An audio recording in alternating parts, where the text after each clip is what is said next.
थोड़ा सा हमारी रफ्तार मेरे ख्याल हमें तेज करनी होगी, तो उसके लिए आपका ताउन दरकार होगा, वरना हम बड़ी चीज़ों से रह जाएंगे। अभी हम बिल्कुल इनिशियल से स्टेज पर हैं। और दूसरा काम आपने ये करना है और कोशिश करें कि थोड़ी सी अपने आप को टेक्स्ट रीडिंग के ऊपर लेकर आएँ, ठीक है, बार बार पढ़ें। और मौसम में भी आ गए, काम हो गया काम या नहीं हुआ?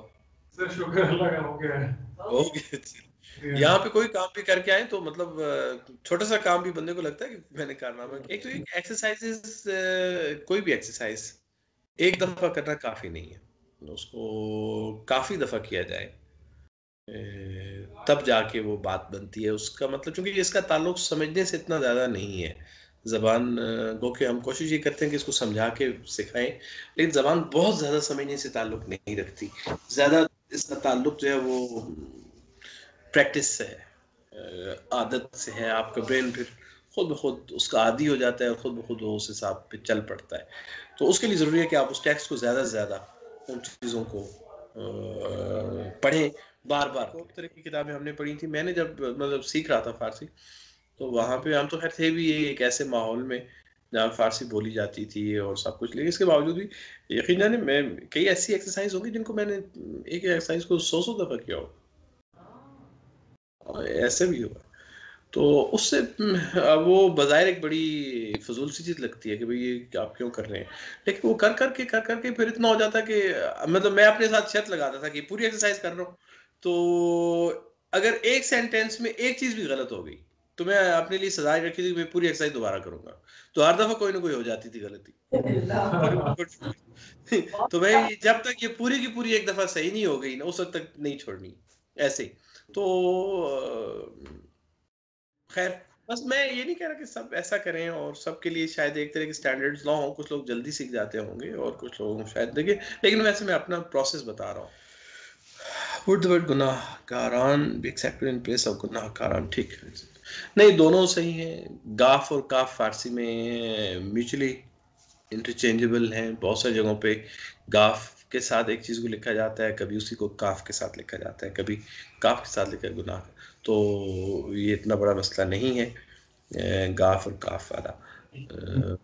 क्लासिकल टेक्स्ट में आपको बहुत सारी जगहों पे ये चीज़ मिलेगी कि गुनाहगार लिखा हुआ है। तो जी जी प्लीज। जी मैं पूछना चाह रही थी, are we halfway through with our syllabus? आधा हमने कोर्स कवर कर लिया है या हम कितने फीसद कर चुके हैं, या आपका क्या नहीं, मेरा ख्याल है कि हम अभी शायद 20 to 30% यहाँ पे कहीं होंगे। आई सी। मैं पूछना चाह रही थी इफ इट्स पॉसिबल हम एक मतलब 1 वीक हम एक बहुत स्पीड में रिवीजन कर ले फ्रॉम द स्टार्ट। हो सकता है तो कुछ जी। आई फील क्लास के शुरू के हर 15-20 मिनट जो होते हैं ना, उसमें मैं बहुत लॉस्ट होती हूँ, फिर आहिस्ता आहिस्ता चीजें आनी शुरू हो जाती हैं। तो आई फील अगर थोड़ा सा आपके साथ भी अगर हम रिवाइज कर सकें, बिकॉज मैं गलतियां भी, मुझे लगता है कि मैं गलती ही रिवाइज करती जाती हूँ और वो गलतियां जो है वो मेरे अंदर मतलब I don't want to learn the incorrect stuff. मैं ये सजेस्ट कर रही हूँ कि आपके सारे लेक्चर्स ऑनलाइन मौजूद हैं, उनको बार-बार मैंने तो जब एक्सरसाइज करती हूँ तो उनको बार-बार देखती हूँ, तो उससे फर्क पड़ता है और किताब के अंदर भी फिर वो इजी हो जाता है करना। ठीक है, नहीं वो किया जा सकता है, ऐसा कोई मसला नहीं। हम पूरा एक सेशन भी ऐसा रख सकते हैं और देखते हैं कि ये बिल्कुल हो सकता है। ये इतना बड़ा काम नहीं है, बल्कि आप ये भी हो सकता है कि आप अपने जो क्वेरीज हैं, क्वेश्चंस हैं, उनको मार्क करके रखें, तो हम उन पे बात करते हुए आगे बढ़ जाएंगे। ये भी हो सकता है। Also, sorry, I just wanted to ask कि एग्जाम में किस तरह का हम एक्सपेक्ट कर सकते हैं, just to get an idea of things? अभी मैंने खुद नहीं सोचा है एग्जाम के बारे में। जी मैंने बनाया है, ये जब बैठूंगा उसको मुझे समझ आएगी, वरना सोच लेंगे फिर उस वक्त बात कर लेंगे कि एग्जाम कैसे। मैं कभी भी इस पॉइंट ऑफ व्यू से न पढ़ाया कि एग्जाम क्या हो। मैं सजेस्ट ये करना चाह रही थी, अगर half an hour of every lecture या तो शुरू में या फिर एंडिंग में हम बड़ी स्पीड से पुरानी चीजें कर लें, बेशक वो बिल्कुल शुरू की चीजें हों, बिकॉज आई फील कि वो शुरू में बुनियाद बनती है और आई जस्ट फील स्टूडेंट्स थोड़े मतलब जरा पीछे होते हैं, तो I think that would help, specially अगर हम अपनी स्पीड तेज कर रहे हैं तो। चलें, ठीक है। थोड़ा सा अभी मुझे इस हवाले से अपने आप को ज़हनी तौर पे तैयार करना होगा कि उसको कैसे किया जाए, और क्योंकि मुझे बहुत सारी चीज़ें बड़ी सादा सी लगती हैं और जबकि उसमें सवाल होते हैं, मुमकिन है मैं उनको छोड़ रहा हूँ, तो उसमें इसलिए मैं ये भी कह रहा हूँ कि आप लोग भी जहाँ जहाँ पे आप लोगों को मसला पेश आ रहा है उन चीज़ों को मार्क ज़रूर कर लें। आपको क्वेश्चन आना ज़रूरी है, वो ज़्यादा मेरे लिए आसानी होगी कि मैं उसको एड्रेस करूँ। पूरे के पूरा हम कर सकते हैं, मुझे कोई मसला तो नहीं है, लेकिन उसमें ऐन मुमकिन है कि जो चीज़ हम ढूंढ रहे हैं या जिसकी तलाश में है वो हमें हासिल ना हो। मुझे सच्ची बात है, आपस की बात, कि मुझे मुश्किल और आसान का कॉन्सेप्ट कम से कम इस लेवल पे नहीं है। बहुत सारी चीज़ें मैं एज्यूम कर रहा होता हूँ कि आपके लिए आसान है, मुमकिन मेरी एजम्पशन गलत हो, वो मुश्किल हो, और बहुत सारी चीज़ें मैं समझ रहा हूँ कि मैं ओवर स्ट्रेस कर रहा हूँ उनके ऊपर और बार बार वजात कर रहा हूँ, जबकि वो आपके लिए बड़ी आसान हो। ये भी होता है ना। तो अगर आपकी तरफ से क्वेश्चन आ जाएगा तो मुझे सहूलत रहेगी, वरना हम यूं भी कर सकते हैं सारा का सारा।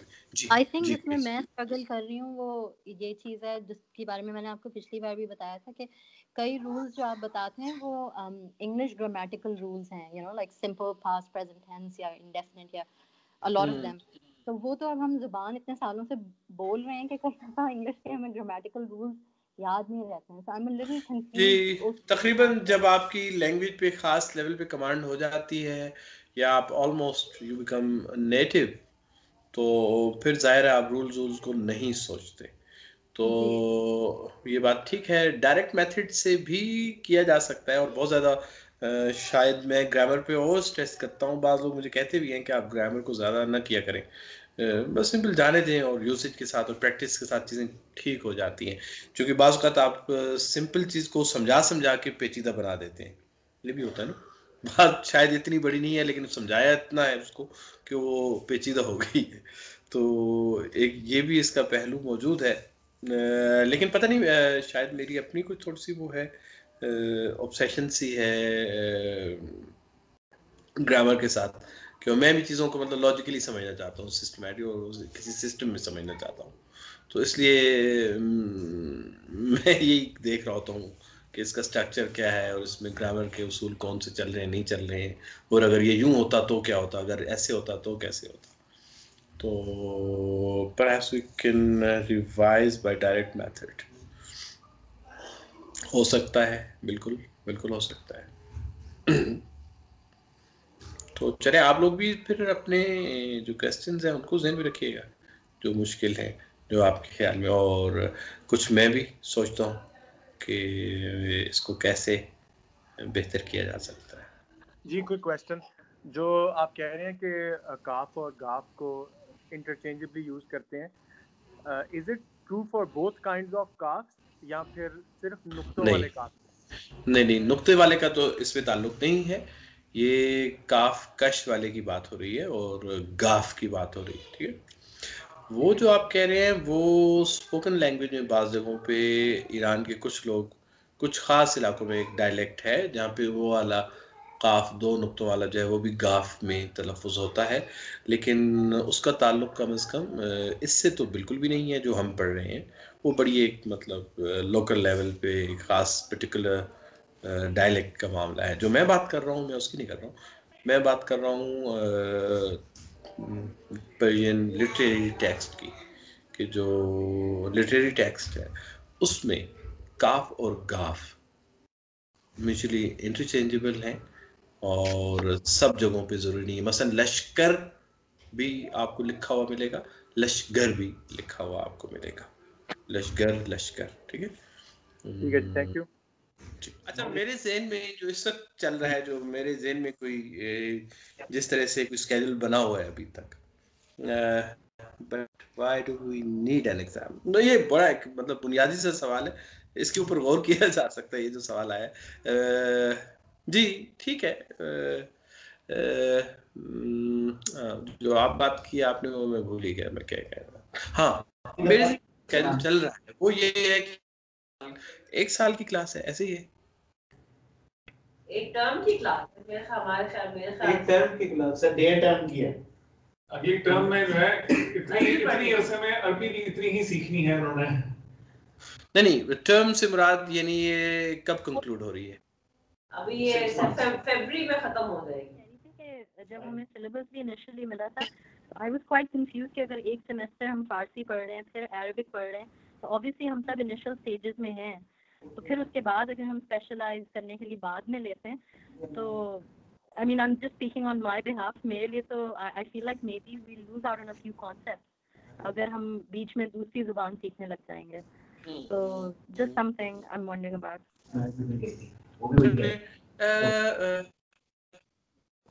मोहसिन को पता होगा, मेरे ख्याल में कोर्स 2 साल के डिजाइन किया गया। जी, कोर्स 2 साल के लिए डिजाइन किया, लेकिन पहले टर्म में फारसी होगी और दूसरे टर्म में अरबी होगी। अच्छा, फिर मैं जो है वो एडवांस फारसी और एडवांस अरबी में से चूज कर सकता। अच्छा, तो फिर वो 1 साल इस सेंस में था। जी हाँ। थोड़ा सा हमें अपनी रफ्तार जो है वो तेज करना होगी, थोड़ा सा अपनी रफ्तार को तेज करना होगा और इन 3 घंटों को जरा और तरीके से फील करना होगा। ये एक मतलब बड़ी वो है, डिबेटेबल सी बात है कि हम कहें कि हम थोड़ा पढ़ के और पक्का पढ़ के ज़्यादा अच्छा सीखते हैं, या ज़्यादा पढ़ के और तेज़ी से उसमें ज़्यादा सीखते हैं। मतलब क्वालिटी और क्वांटिटी का जो मामला है कि अच्छा करें लेकिन थोड़ा करें, और बाज़ औक़ात ये भी आप कह सकते हैं शायद कि क्वांटिटी के साथ खुद बहुत क्वालिटी भी आ जाती है। यानी जब आप इतना ज़्यादा करते हैं वो खुद उसका एक क्वालिटी के साथ ताल्लुक़ है। तो किसी एक साइड को लेना शायद इतना क्लियरली मेरे लिए तो ज़रा मुश्किल है कि मैं कहूँ कि अगर यूँ करें तो फ़ायदा होगा, यूँ करें तो। दोनों के अपने कुछ फ़ायदे और कुछ अपने शायद वो मसाइल हों, लेकिन शायद मैं ये कहूँगा कि हमें ज़्यादा करना चाहिए, हमें ज़्यादा करना चाहिए। थोड़े के अंदर अगर आपने आप वो कर लेंगे ना, ये और इसको अच्छे तरह से कर लें, वो भी कहीं नतीजा उसका शायद उस तरह से ना निकल पाए।